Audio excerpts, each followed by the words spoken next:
really concerned about the direction of this country. Under this administration, there's so much that has gone wrong. But moreover, as we've watched the disastrous evacuation of our troops from Afghanistan, as we've watched Americans left behind in Afghanistan, as we've watched literally billions of dollars worth of materiel be left behind in Afghanistan. I think we all saw the image yesterday of the Taliban flying an American helicopter hanging someone they believe to be a traitor to the Taliban cause. When we see that type of thing, we can't help but get very agitated and riled. Right now in Kabul, there are only 4 embassies left, none of them from the West. You've got the Pakistan, Iran, Chinese, and Russian embassy left. That's what you have. You have from April 30th to June 30th of this year, Americans funded 174 Humvees for the Afghan forces. Those have been unaccounted for and left behind. We know planes have been actually flown out of Afghanistan to other jurisdictions. And we have the State Department saying basically the fact that we left Americans behind, I believe, I don't want to misquote, but I think I'll paraphrase, they said this happens all the time. It's unacceptable. It's unacceptable. And we are going to continue to fight this thing through and raise accountability. So the Freedom Caucus, many of our members, it's generally a general consensus. We have, besides the impeachment effort of Homeland Secretary Mayorkas, we've engaged now in an impeachment effort of Secretary of State Anthony Blinken. We believe that he has got culpability for much of the travesty that has gone on here. We've also called for resignation of various leaders. We're joined, for instance, in our call for resignations of Secretary Austin and General Milley by 90 retired generals. We also call upon the person who said the buck stops here, who said more than 20 times, we will not leave any American behind. The person who basically orchestrated the July 2nd evacuation of Bagram without telling Afghanis, we call upon, most somberly, the resignation of this President Joe Biden. With that, I'm going to, the main sponsor, original sponsor of the Blinken impeachment resolution, Andy Harris, I'm going to go to him, followed by Clay Higgins, the architect and drafter of the resolutions for resignation. So with that, Andy Harris. Thank you very much. Now that the Afghanistan withdrawal debacle is over, we have to be sure nothing like this will ever happen again. So last Friday, Ralph Norman from South Carolina and I filed a resolution including impeachment articles for Secretary Blinken. Secretary Blinken has utterly failed in his duties as Secretary of State as defined by the roles and duties of the position in statute. They're clearly written in Title 22 of the U.S. Code. For instance, the Secretary of State shall develop and implement policies and programs to provide for the security of the United States government operations of a diplomatic nature. Clearly wasn't done in Afghanistan, as we have abandoned our embassy. He's tasked with security responsibilities including, quote, emergency planning. Clearly emergency planning wasn't done. He's tasked with counterterrorism planning and coordination, including emergency action planning and threat analysis programs. Clearly not done in Afghanistan. And finally, the Secretary of State is responsible for overseas evacuations. Many people don't realize this. It's not the Department of Defense, it's the Secretary of State. The Secretary of State, the code says, shall develop and implement policies and programs to provide for the safe and efficient evacuation of United States government personnel, dependents, and private United States citizens when their lives are endangered. Such policies shall include measures to identify high-risk areas where evacuation may be necessary. Well, ladies and gentlemen, Afghanistan was one of those areas where evacuation was necessary. And even last week we were told by the Secretary that no American who wants to leave will be left behind, and yet we know now that over 100 Americans who wanted to leave were left behind. This is the responsibility of the Secretary of State. The Secretary of State utterly failed in his duties to develop and implement an effective, safe, and efficient evacuation plan, and he must be held accountable. He has to be held accountable because around the world, Russia, China, North Korea, and Iran at this moment imminently threaten our allies.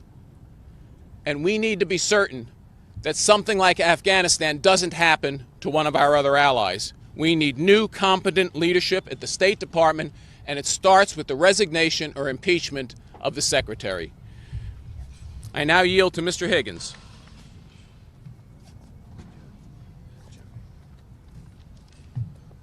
Good afternoon, ladies and gentlemen, American citizens viewing. To call for the resignation of a sitting president is a somber affair.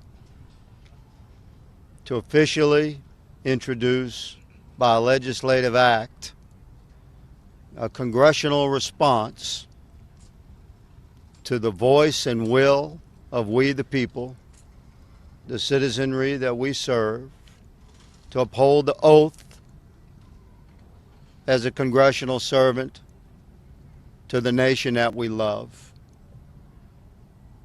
This morning I introduced 3 resolutions calling for resignation. One for the President of our United States, another for his Secretary of Defense, and another for his Chairman of the Joint Chiefs.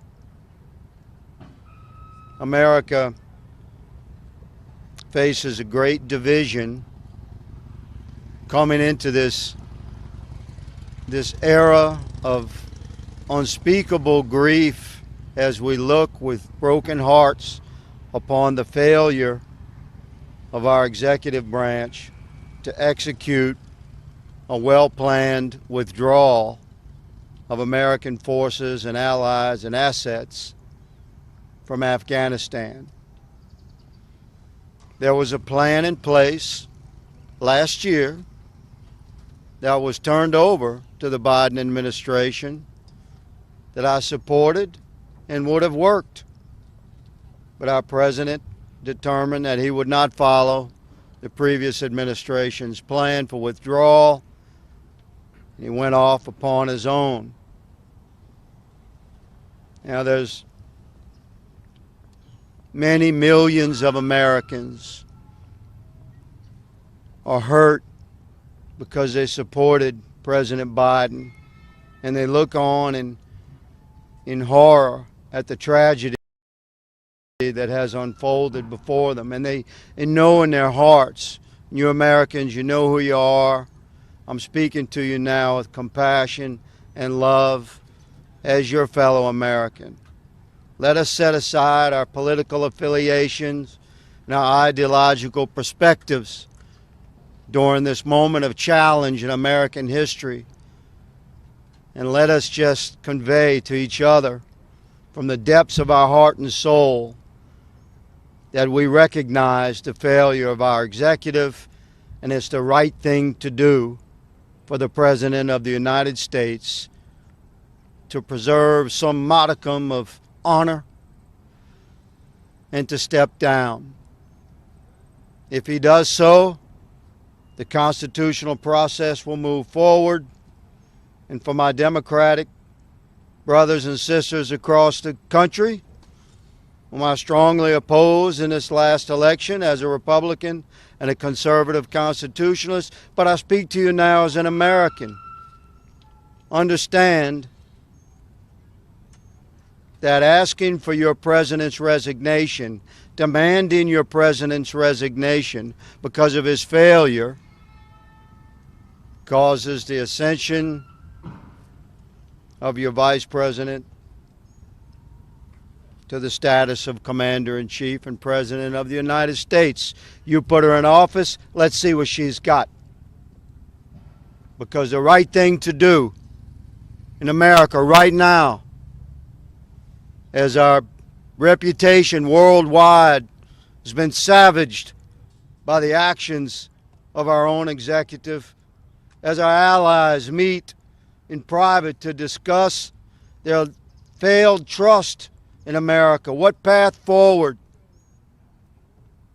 President Biden has been in elected office for 50 years. It's arguable that he's not of his whole and right mind. We are a compassionate people, but we expect performance. And performance right now for President Biden calls for him to step down. His top military advisors, their brothers, they know what to do. They swore an oath. We're asking for their resignation as well, officially, by congressional resolution. We, the most conservative of us, these resolutions have many, many co-sponsors, original co-sponsors, some of the most conservative voices in Congress at a very difficult time have stepped forward and put their name and reputation on the line to officially and formally call for the resignation of the President of the United States and his top two military advisors. During this dark hour, let the hope and brightness of the American spirit lead the way. Just frequently through the annals of history of mankind calls for a leader to make a courageous gesture to resign from his position of power. We call upon our president now to embrace this moment and at the darkest hour lead the way for the recovery of America by your resignation, Mr. President. I thank my colleagues present, and I yield. Going to go to Scott Perry from Pennsylvania. Sure. Well, good morning, everybody, or good afternoon, whatever it is right now. The Freedom Caucus, among other things, wants to speak on behalf of all Americans who are sitting at home, who are watching this, who feel helpless and hopeless to affect what is making them furious, what is making them angry, what is breaking their hearts. Freedom Caucus exists and is here today to not only be their voice, but to call for action, not just words, but do something about it, which is accountability. It's accountability. That's what we're looking for, and that's what I'm here to support today. My good friend, Mr. Higgins from Louisiana, it's action. It's action that counts, right? My good friend, Mr. Harris from Maryland, it's action that counts. These people need to resign. They need to be impeached. And I want to add one thing. I'm calling on the leader, McCarthy. I'm calling on him to vacate, make the motion to vacate the chair. Speaker Pelosi is derelict in her duties. This government exists to preserve the rights of the American people. It exists to protect the rights of the American people from all foreign adversaries. Now, I will tell you, I don't know. I've thought long and hard about it as this has occurred, whether it's incompetence, whether it's neglect, or whether it's something worse. Can you imagine that? Whether it's something worse. That this was supposed to happen this way. Ladies and gentlemen, this is more than neglect. This is a betrayal. This is a betrayal of their oath. It is a betrayal of their country. It is a betrayal of everything we hold dear. This is not a surrender of America by American people, by American citizens. This is a surrender by Joe Biden and the people around him that refuse to stand up and say absolutely not. Leaving American citizens behind in the combat zone is reserved to one party and one party only. That would be the Democrats. And while we thought it would only happen in World War II and never happen again, it's happening right now, right before us. And so we demand action and we demand accountability right now. Yes. Right now.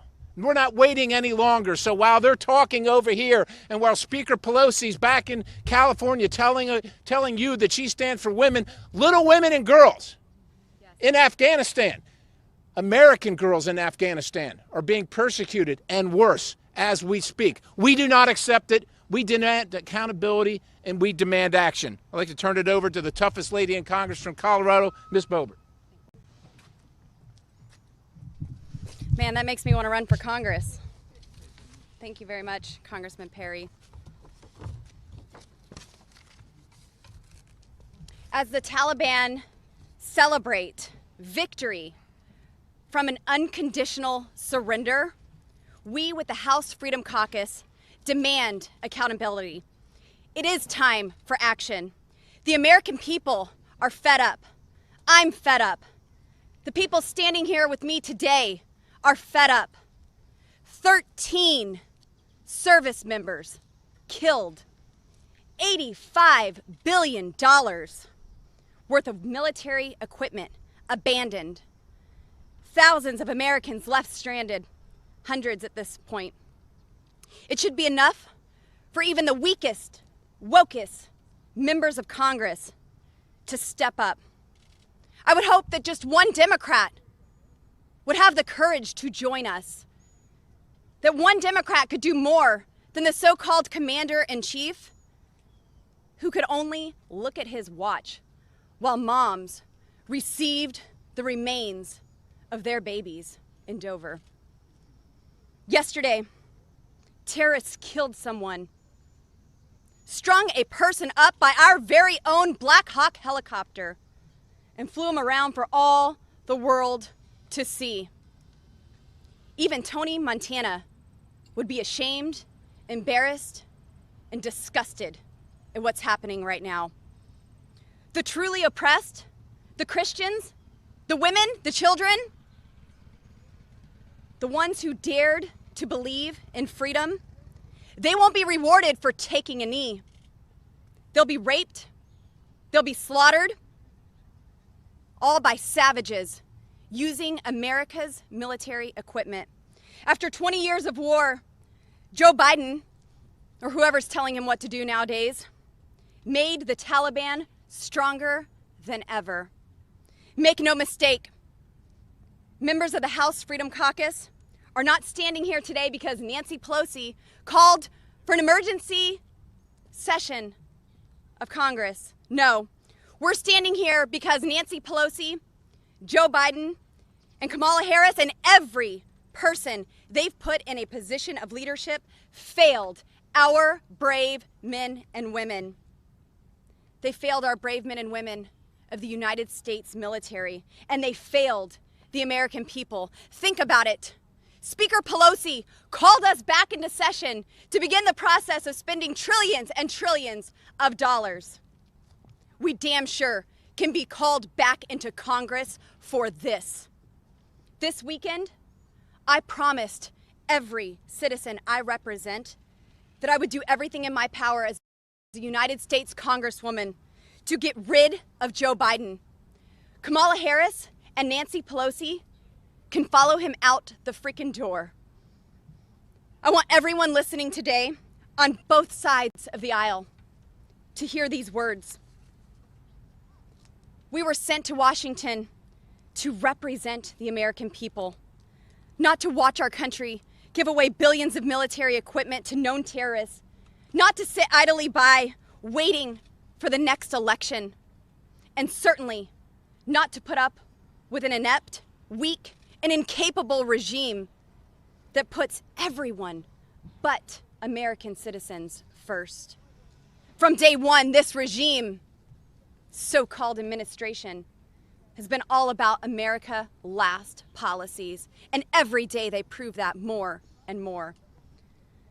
The father of one of our fallen soldiers said, "Hey, I'm just a carpenter, and even I can figure out how horrible this exit strategy was. We all know that we needed to leave Afghanistan, and we all see how failed this mission was. He's right, and you know it. His son did not deserve to die.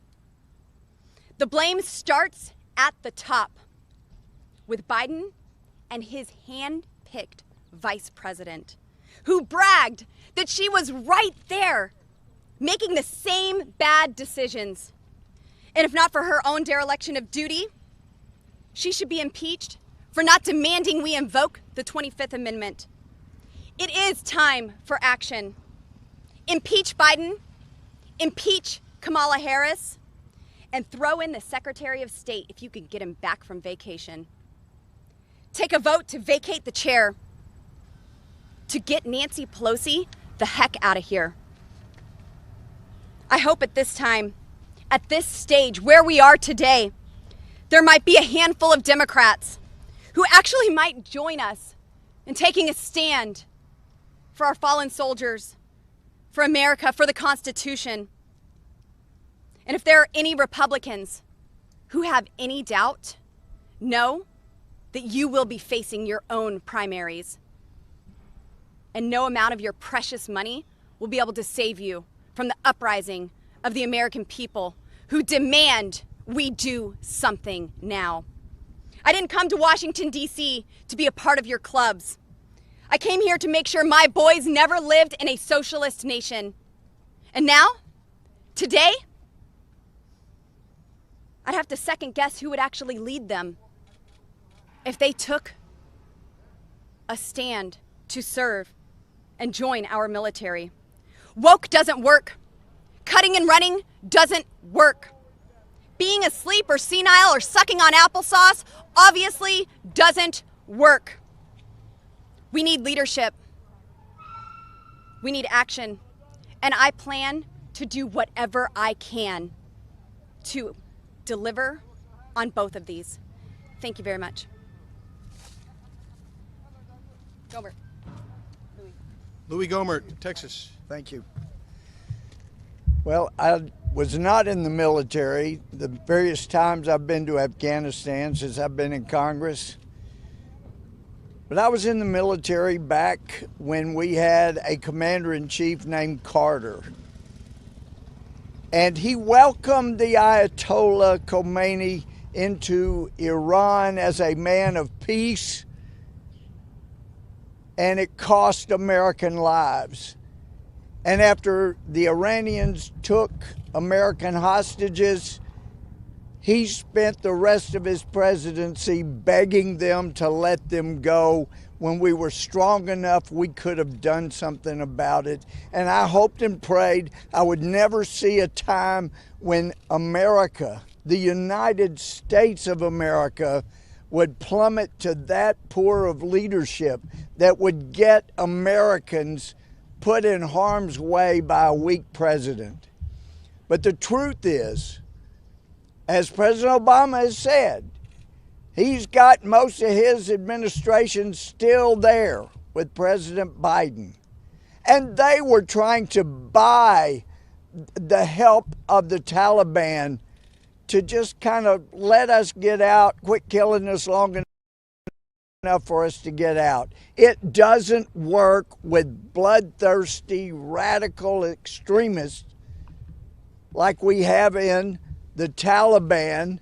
And make no mistake, if you bought the lies about, oh, they're at odds war with ISIS-K, that's exactly what the Obama administration said after sending billions of dollars of weaponry and equipment to what they call the moderate rebels in Syria, when the equipment and the weapons kept being turned over to ISIS.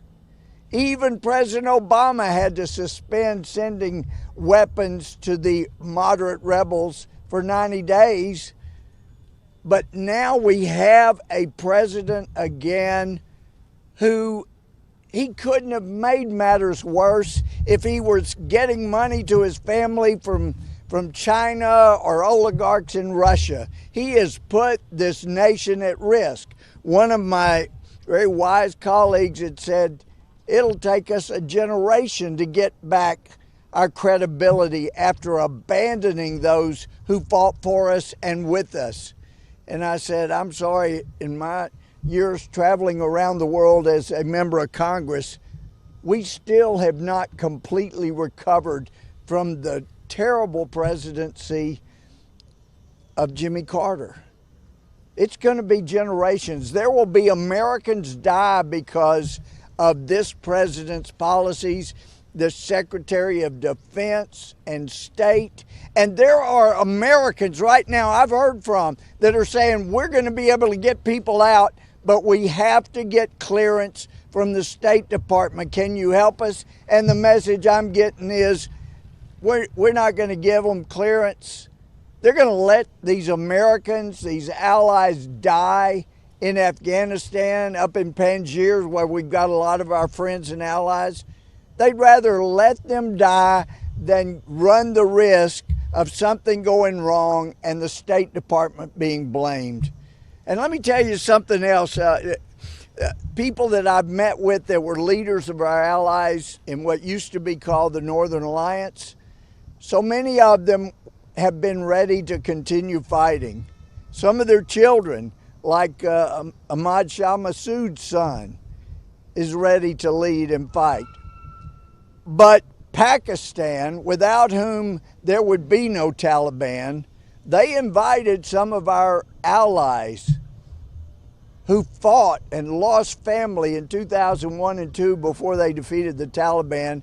They were invited to Pakistan for discussions right before the Taliban made their move on Kabul.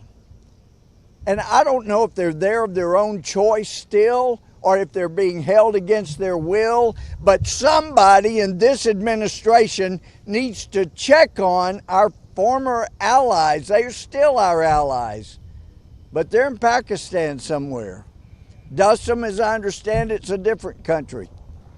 But this administration has done an abysmal job. I have other former intel that are telling me people that are being brought in here, there is a significant percentage that are future Boston Marathon bombers because they're not doing adequate vetting. This administration not only has blood on its hands already, it's going to cost a lot of American lives before we even have a chance to get it straight again. And so I'm hoping that by bringing these things out, as we all are here, that enough American people will speak up, not in violence, but in protest, to let the administration know you're not going to ever have anybody from your power running this, from your party running this country again, unless you fix these things now. And with that, I turn over to my friend Andrew Clyde.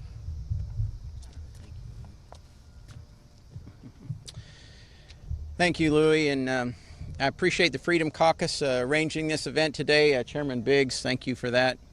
I consider it my duty to be here in Washington alongside many of my fellow veterans to demand accountability from this administration and our top brass amid the stunning crisis in America, in American executive branch leadership that the world has just witnessed. Though U.S. CENTCOM announced yesterday afternoon that the last United States aircraft had departed Kabul International Airport, and the headlines tried to declare America's longest war officially over, we'd be naive to buy into that narrative. Ladies and gentlemen, we are still at war.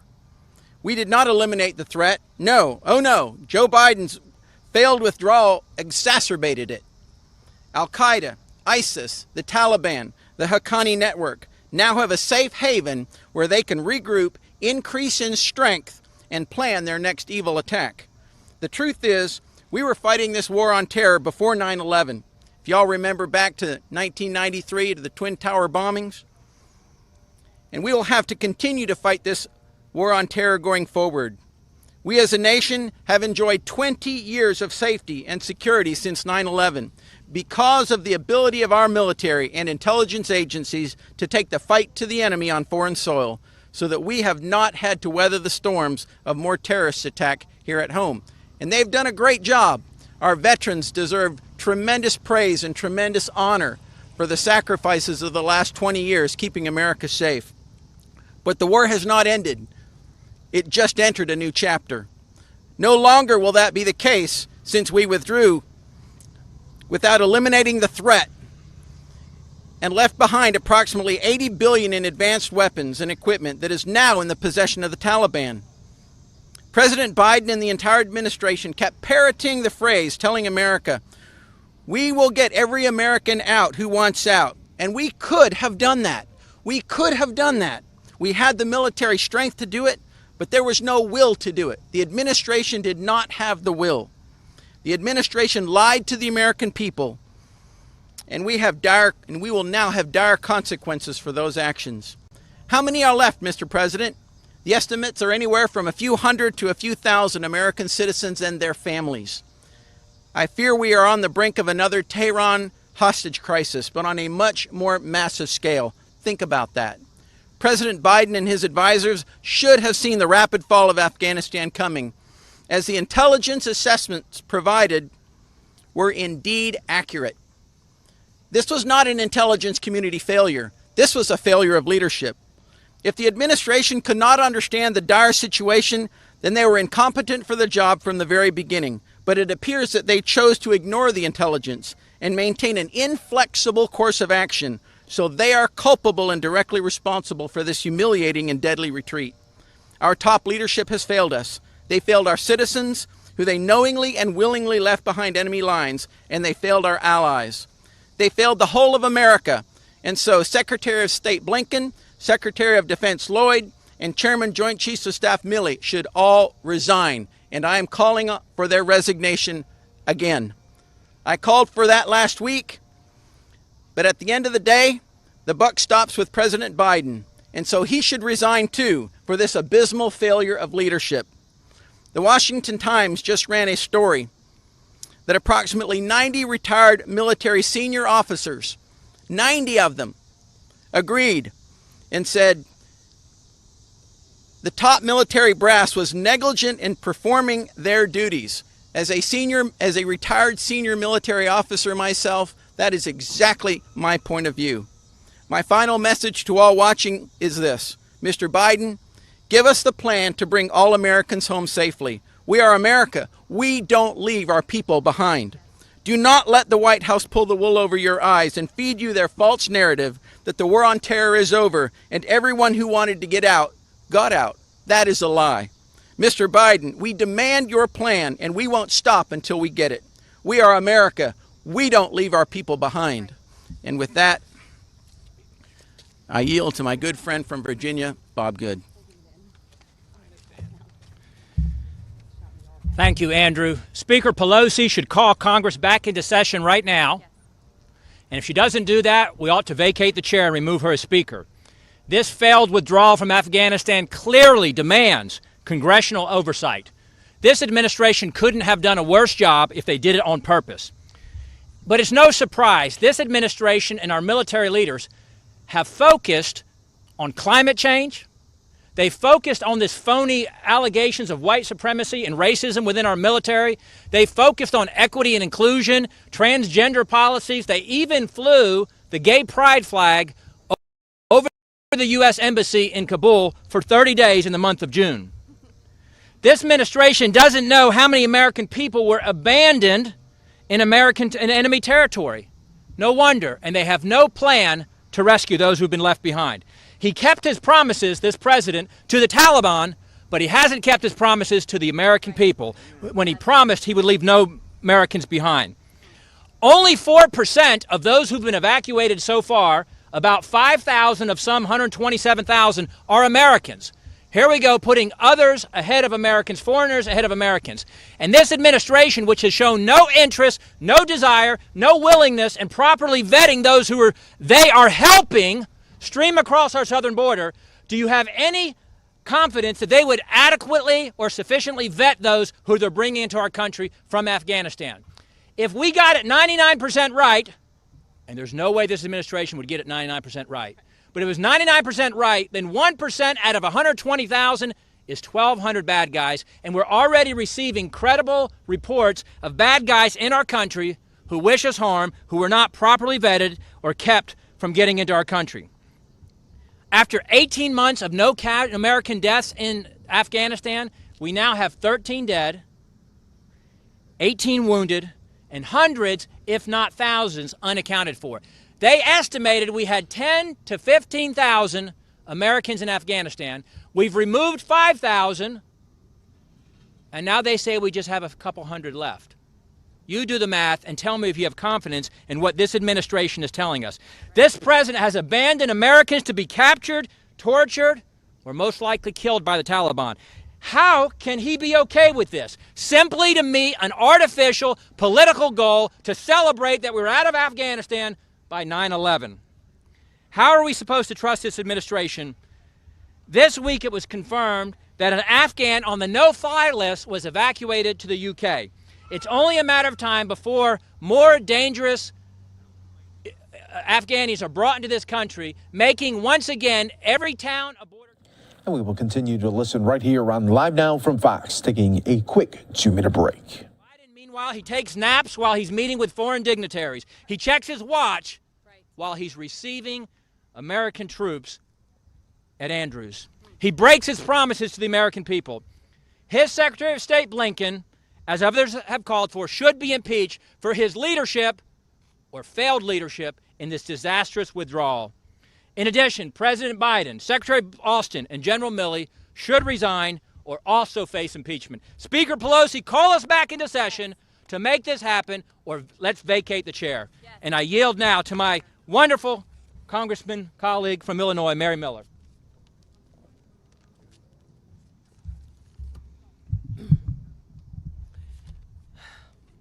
Thank you to our soldiers, sailors, and Marines who have shown incredible courage and compassion in this time. You are truly our national treasure.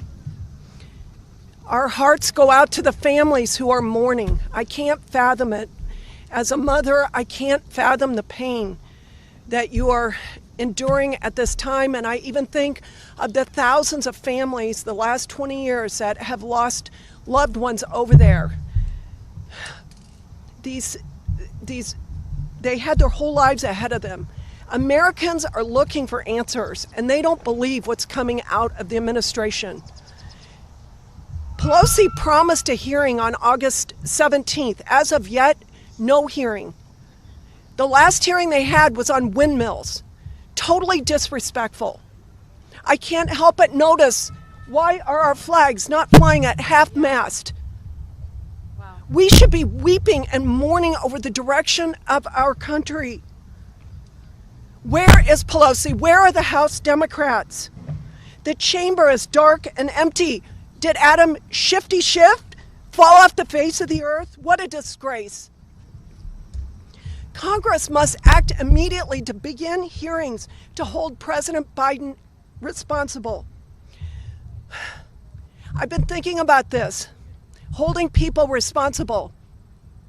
During the 2020 election, our national media covered for Joe Biden. They refused to ask him tough questions, the questions that should have been asked. Today, we now have some serious questions about President Biden's abilities to do his job. In the critical days when Kabul fell, President Biden went to Delaware, then to Camp David, and disappeared. The media has failed the American people by picking a candidate who is not up for the job, but now it's Congress's duty to hold them accountable. No one in this administration has resigned or been fired. Secretary Austin, General Milley, Secretary Blinken are still in charge after this disaster. The consequences are going to reverberate for a long time. We all know that another 9/11 is coming. Our allies don't respect us and our enemies don't fear us. We are in a terrible position worldwide. In addition, the administration has allowed our southern border to remain open and exposed for any terrorists to cross unimpeded and remain in the United States. The first duty of the government is to protect its people. We have open borders and a national security disaster with less than 2 weeks from the 20th anniversary of the 9/11 national heartbreaking disaster. Our troops were deployed to the most dangerous place in the world to save American lives. The leaders should have had their backs. Yes. I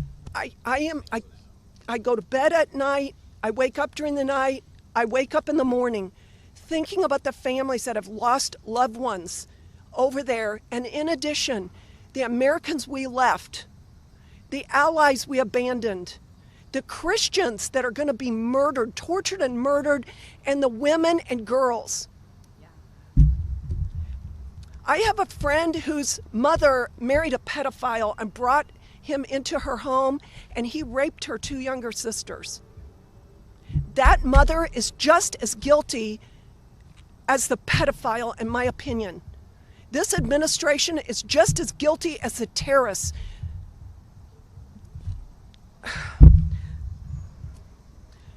Our troops have deserved better, and the American people deserve better. We'll continue to pray for our troops, for America. Yes. We pray that Pelosi will call us back or vacate the seat. We demand it. The American people want answers. Thank you. Yes. And so Barry Moore from Alabama. Thank you, Mary, and Andy, appreciate you holding this conference. You guys, I want you to notice this pin on my lapel today. It's my American flag pin. It's not my congressional pin. And I did that intentionally. I wanted to mention that to you today. We need to come together as a nation. My son tells a story. They were doing a sort of a experiment, if you will, in a science class, and they put red ants and black ants in a giant aquarium. Those ants functioned fine. They built their tunnels. They lived together until somebody shook the aquarium, and then they turned on each other. We as a nation better figure out who's shaking our aquarium. We have to come together as a nation. You know, General Milley said a few months ago he wanted to understand his white rage. What the American people want to understand right now is the red, white, and blue rage that's going on. How do we in a nation elected a president who has created a crisis on our southern border where we have over 1 million people coming into our country unvetted, unvaccinated, untested, 10 of which I think are on the most wanted list, terrorist most wanted list. We've watched this shut down the border, so I shut down the pipeline, so now we're dependent on foreign oil. We're asking OPEC for help there. We have a crisis now in Afghanistan. It's the making of this administration. They need to be held accountable. We need to hold the administration accountable for what they're doing, and this starts at the top, guys. They can try to, you're going to see the Biden administration try to come up with a scapegoat in the next few weeks. It's going to happen. Right. Be ready, media. Be paying attention. Do your job. Do your job as the American media. Take off your DNC t-shirts, your DNC hats, get out your press credentials, go talk to your sources, and find out who's driving this debacle in Afghanistan and the Department of State. Don't let them don't let them give you a scapegoat, guys. Don't let that happen on your watch. You have freedom of press for a reason. I mean, we can do what we can do as Congress. Pelosi's not doing her job, obviously. She needs to call us back in. We need to hold her accountable. I say that we vacate the chair. And I'm going to say one last thing. Joe Biden must go. Thank you for your time. Yes. Thanks, everyone. I appreciate it. You can certainly see the passion and drive of the House Freedom Caucus. And in reality, we're going to keep pushing on these various initiatives. One was to bring past the impeachment of Alejandro Mayorkas, our Homeland Security Secretary, for the crisis he's created on the border. We had 19,000 unaccompanied minors come across in July, and over 18,000 again in August. That's a leadership failure. It's a policy failure. This group is calling for the impeachment and has introduced a resolution in Congress to impeach Secretary of State Anthony Blinken. This debacle happened in Afghanistan. It is a leadership and a policy failure. We're calling upon the resignation of Secretary Austin and General Milley. This crisis could have been averted if we had had leadership and good policies in place. And ultimately, this comes down to the man himself, who always says the buck stops here, and then he blames everybody but himself, President Joe Biden. We call upon him to resign immediately. With that, we've got time for a couple, 3 questions. Yes, ma'am.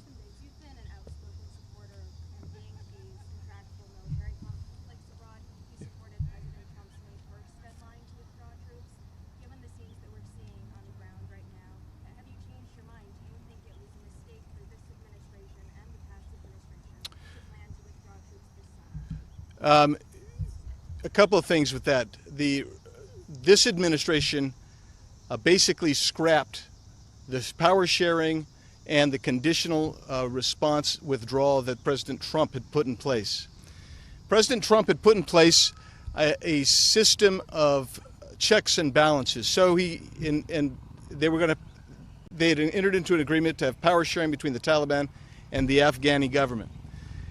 When the Taliban would violate the agreement, there would be immediate and disproportionate retribution by our military on the Taliban, and immediate communication as to why they were on the receiving end of hellacious retribution. The result was, because they feared him, and they feared that his leadership would actually bring retribution if they violated the agreement. That's why you saw 18 months without attacks on U.S. forces. When he took out Soleimani, that changed the very nature of the understanding of American military will. When Joe Biden came in and scrapped that and basically said, we're going to do this for a political purpose, for a headline on September 11th, an anniversary, it changed both the will of the Afghani military, and it also increased the will of the Taliban terrorists. One of the Afghan commanders wrote a piece for the New York Times standing against this whole concept that they were incompetent. He said, all of our passwords, all of our equipment was taken from us.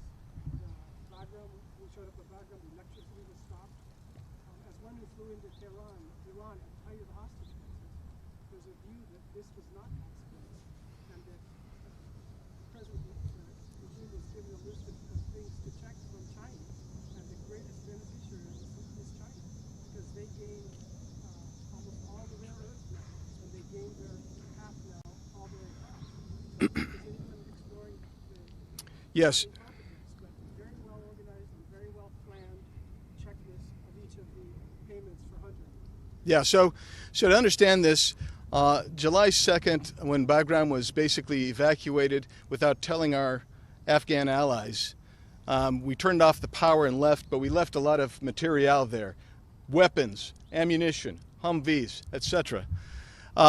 That, to me, signaled that this was going to be a disastrous exit from Afghanistan. The result has been, of course, China looks at Afghanistan for 2 reasons. Their Belt and Road initiative to encircle the world, and second of all, Afghanistan has a lot of really unique mineral assets which are going to further Chinese ambitions militarily. So yeah, we need to look at that, and that's one of the things that we've been doing. We've been calling to be, as you've heard repeatedly today, to be brought back into session and to start the investigative hearings on what happened, why this happened, and to really open this up. But I mean, where we sit today, the House administration with Nancy Pelosi is not inclined to even address those issues. She's talked about everything about for rights for women, which is an important thing, of course, but not in the height of the disastrous consequences of what we've seen in Afghanistan today. Last question, Mr. Pergram. Thank you very much. I'd like to get your view on this, and also Mr. Higgins. With the hurricane coming through, there's talk about obviously they might need to have some sort of spending bill or tack it on to one of the other 3 big bills moving in the next month, or a supplemental. What's your view on, once we get an assessment on how that should be handled, and should that be paid for with offsets? What is there a position by the Freedom Caucus as to how that would be addressed? I'd be happy to hear Mr. Higgins to be addressed by this particular? Okay, I'll turn it over to Clay in just a sec. I'll just say that right now our hearts go out to the folks of Louisiana who have endured yet another devastating hurricane, and we certainly are respectful of that. But what we're here for today is to remind people of the necessity to remove the leadership of this regime. I don't think it's worthy of even being called an administration anymore. They're operating as an oligarchical regime, and that they need to be brought to bear. With that, last word on this is going to go to Clay Higgins, and then we'll be done. Thank you so much for being here. Clay. Yes, sir. Thank you for acknowledging the suffering that the citizens of Louisiana are enduring right now from the brutal hurricane yesterday. And the nature of the people of Louisiana is that we're going to stand back up. We're a tough and resilient people, and Louisiana is no stranger to hurricanes and their impact and recovery. What's significant about the storm that hit New Orleans and the eastern parishes of Louisiana a couple of days ago is a similarity of the two storms, Laura and Delta, that hit my district, Cameron and Calcasieu Parish, a year ago. And the lack of candid and open communications with this executive since then, and the failure of Madam Speaker Pelosi to bring a supplemental disaster funding bill, which is attached to direct grant access for government entities and citizens within the impacted areas. This is completely a failure of the Democrat leadership in the House and executive leadership in the White House. So listen, as a Louisiana citizen, I'm going to work shoulder to shoulder with my brothers and sisters. I have family in Orleans Parish, family in St. Tammany Parish. They were smashed yesterday and day before, and I'm going to work with them to stand back up. I stand with my colleagues in government to do the same. But let me tell you what would be a good start for the people of Louisiana. $85 billion worth of military equipment that was left behind in Afghanistan. Yeah. We could use some of those assets for the citizens of America. Right. Let us put America first. Mr. President, if you have an ounce of respect for your 50 years of service to this nation and to move forward towards healing, to unite our nation, to get past this nightmare that you've created, then by God, man, resign. I thank my colleagues for joining us today. Thank you so much. House Republicans, as you heard, they're slamming Joe Biden and his administration on this handling of the exit of troops there in Afghanistan yesterday, officially closing out the war there after a 20-year battle right there. A live look right now at the White House, where we will be having President Biden making his remarks to the nation coming up in about an hour right here on Live Now from Fox. We're getting some guidance here from the press secretary about a little bit of a preview of what he is going to be talking about. Let me just read this out for everyone. Jen Psaki saying, this afternoon, the president will express his thanks to the commanders and service members who executed a dangerous mission in Kabul and airlifted more than 124,000 people to safety. He will also offer thanks to the veterans and volunteers who supported this effort. He will lay out his decision to end the war in Afghanistan after 20 years, including the tough decisions he made over the last 7 months since he took office to bring the war to a close. He will make clear that as president, he will approach our foreign policy through the prism of what is our national interest, including how best to continue to keep the American people safe there. But many online right now calling out the press secretary, saying, not mentioning in this preview, the fallen 13 service members who were killed last week in that horrible, horrible suicide terror attack in Afghanistan. We'll see if he addresses it coming up in about an hour right here on Live Now from Fox. We're going to take a quick 2-minute break. Stay right here with us.